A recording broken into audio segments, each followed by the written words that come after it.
Assalamualaikum, salam sejahtera, salam keluarga Malaysia. Bertemu kembali dalam Semasa 4. Sekatan pengeksportan ayam pedaging hidup yang masih berkuat kuasa adalah bersifat sementara. Menteri Pertanian dan Industri Makanan Datuk Seri Dr. Ronald Kiandi berkata, sekatan dilaksana sehingga harga dan pengeluaran ayam kembali stabil sepenuhnya. Beliau berkata kerajaan juga sedar peningkatan kos pengeluaran ayam berikutan kenaikan kos makanan dan ternakan dan pemberhentian ekspor memberi kesan kepada pulangan penternak. Menurutnya, Kementerian Pertanian dan Industri Makanan melalui Jabatan Perkhidmatan Veterinar sentiasa memantau dan mengadakan sesi libat urus dengan semua pihak berkepentingan dalam rantaian pengeluaran bekalan ayam termasuk di peringkat ladang. Ia bagi memastikan bekalan dan kelangsungan pengeluaran ayam negara berada pada tahap optimum dan stabil.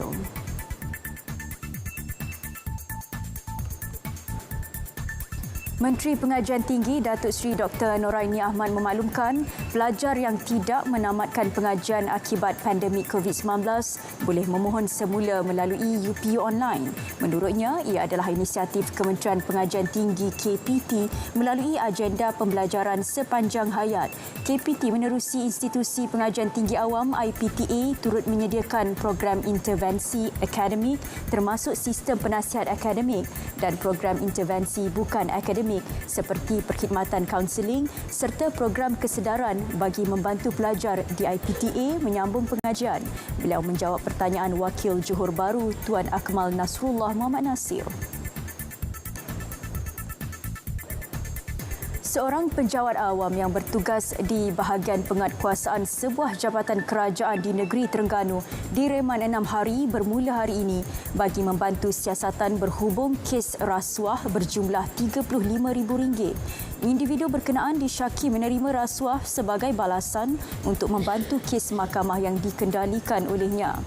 Perintah reman itu dikeluarkan Magistrat Nurdiana Abdul Aziz selepas permohonan dibuat Suruhanjaya Pencegahan Rasuah Malaysia SPRM Terengganu. Suspek ditahan di sekitar Bandar Kuala Terengganu pada pukul 4.15 petang semalam.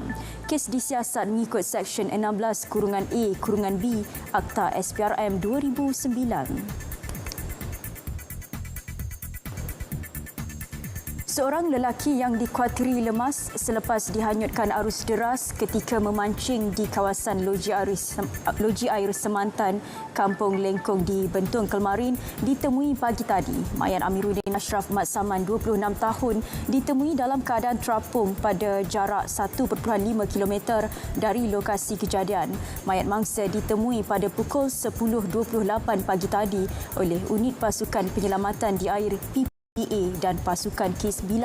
Dalam kejadian kira-kira pukul 6 petang Selasa lalu, mangsa yang sedang memancing bersama seorang rakannya dilaporkan terjatuh ke dalam sungai dan dihanyutkan arus deras. Bagaimanapun, rakan mangsa sempat diselamatkan oleh bomba.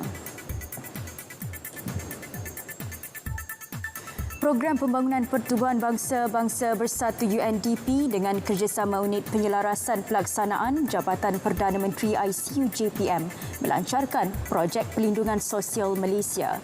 Usaha itu bagi menangani kemiskinan tegar, pertumbuhan tidak saksama dan ketidakseimbangan sosial dalam masyarakat. Menurut Ketua Pengarah ICU JPM, Datuk Ruji Ubi, pelaksanaan projek tersebut dapat membantu kerajaan menambah baik polisi perlindungan sosial kebangsaan.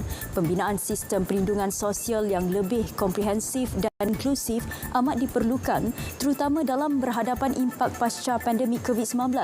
Beliau berkata demikian dalam ucapannya pada pelancaran projek tersebut yang disempurnakan penolong Setiausaha Agung merangkap Pengarah Biro Asia Pasifik PBB Kani Wignaraja di Putrajaya.